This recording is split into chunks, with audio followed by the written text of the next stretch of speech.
هاي، انا نور، ودايما في فيديوهاتي هتكلم معاكم ازاي نطور من نفسنا وازاي نهتم بنفسنا ونبقى شخص احسن. ف if you're interested كملوا الفيديو ده للاخر. هدخل معاكم في موضوع الفيديو على طول، وهو ازاي نكتسب عادات جديدة. وهقول لكم على شوية عادات انا بدأت اعملها من السنة اللي فاتت وبجد فرقت معايا. اول حاجة هقول لكم عليها وهي ان احنا لسه قبل السنة الجديدة. احنا دايما بنبلان السنة الجديدة دي قبلها على طول ايه الاهداف اللي احنا عايزينها. لا، احنا خلينا نبدأ السنة دي بدري شوية، احنا لسه قدامنا شهر. خلينا نبدأ العادات دي من دلوقتي، بحيث ان انت لما تيجي تدخل السنة الجديدة تلاقي ان انت يعني خلاص اوريدي متعود على العادات دي ودخلتها في روتين العادة. وهي انكم ما تقعدوش في مكان مش منظم. بجد دي بتفرق في نفسيتكم جدا، وبتفرق في انتاجيتكم، وبتفرق في شغلكم. لو انتوا بتشتغلوا بره البيت او في البيت، المكان اللي انتوا بتقعدوا تشتغلوا فيه او المكان اللي انتوا بتتواجدوا فيه معظم الوقت ده، اوعوا يبقى المكان ده مش منظم. هيأثر جدا في انتاجيتكم، وهتلاقوا ان انتوا مش عارفين تركزوا ومشتتين جدا. زي ما بيقولوا clear space clear mind. تاني عادة بجد حلوة قوي وفرقت معايا جدا وهي القراية. لو انتظمتوا ان انتوا كل شهر بتقروا كتاب، بجد هتفرق معاكم جدا، وهتحسوا ان انتوا مريتوا وعشتوا experiences كده انتوا مجربتوهاش قبل كده. وده بجد هيخليكم تتعلموا حاجات كتير. انا عارفة ان في ناس كتير مش بتحب القراية ومش ملهاش خالص في القراية، بس بجد ممكن تكونوا قريتوا كتاب مش عاجبكم، فانتوا ممكن تغيروا الكتاب. يعني شوفوا الكتب اللي الناس كلها بتتفق عليها ان هي فعلا حلوة.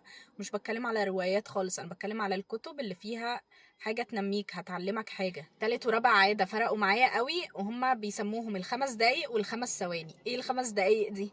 ان هي لو انتوا في حاجة مثلا عايزين تعملوها جت في بالكم، والحاجة دي مش هتاخد وقت طويل، مثلا حاجة وقعت على الارض هتتنضف، حاجة مثلا باظت هتصلحيها، حاجة مش هتاخد اكتر من 5 دقايق، دي خلصوها في ساعتها على طول. طالما هي هتاخد 5 دقايق، دي مش هتاخد وقت طويل من يومك، بس هترتاحي في دماغك ان انت مش هتقعدي تفكري ان الحاجة دي انا لسه هعملها. وبتفضلي طول ما انت بتعملي في حاجة تانية عمالة تفكري في الحاجة اللي هي التاسك الصغير ده اللي ممكن يخلص في ساعتها على طول. دي قاعدة ال5 دقايق. ايه بقى ال5 ثواني اللي هي القاعدة اللي بعد كده؟ ان انتوا اي حاجة عايزين تقوموا تعملوها ما تقعدوش تأجلوا، وعدوا لغاية 5 وقوموا اعملوها على طول. لان اصعب حاجة هي ان انت تبدأ تقوم تعمل الحاجة دي، بس وانس ان انت قمت وبدأت فيها صدقني الدنيا بتبقى اسهل بعد كده. فانت لما انت تحفز نفسك اللي هو انا هعد لغاية 5 وهقوم ابدأ الحاجة اللي انا عايزه ابداها دي، ومش هتردد ومش هاجل ولا كده.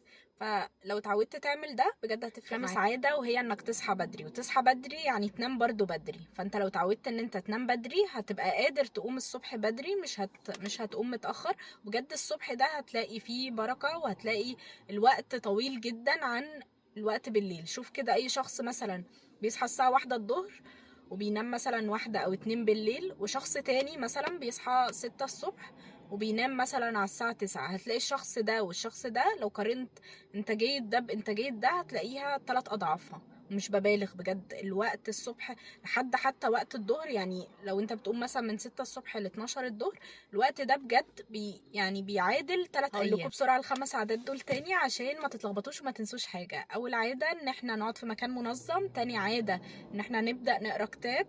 تالت ورابع عادة قلنا ال5 دقايق والخمس ثواني. 5 دقايق أي حاجة بتاخد 5 دقايق نعملها على طول. العادة اللي بعد كده الرابعة إن احنا ال5 ثواني نعد 5 ثواني ونقوم على طول نعمل الحاجة اللي ورانا.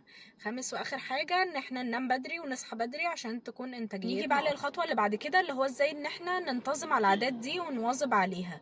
فايا كان ايه العادات اللي انتوا عايزين تنتظموا عليها، زي مثلا العادات 5 عادات اللي انا قلت لكم عليها، او اي عادات تانية انتوا عايزين تبداوا تنفذوها، ابداوا اكتبوها ودخلوها في الروتين بتاعكم. بجد اهم حاجة علشان ان انتوا تنتظموا على عادة جديدة انتوا بتعملوها ان انتوا تدخلوها في الروتين بتاعكم.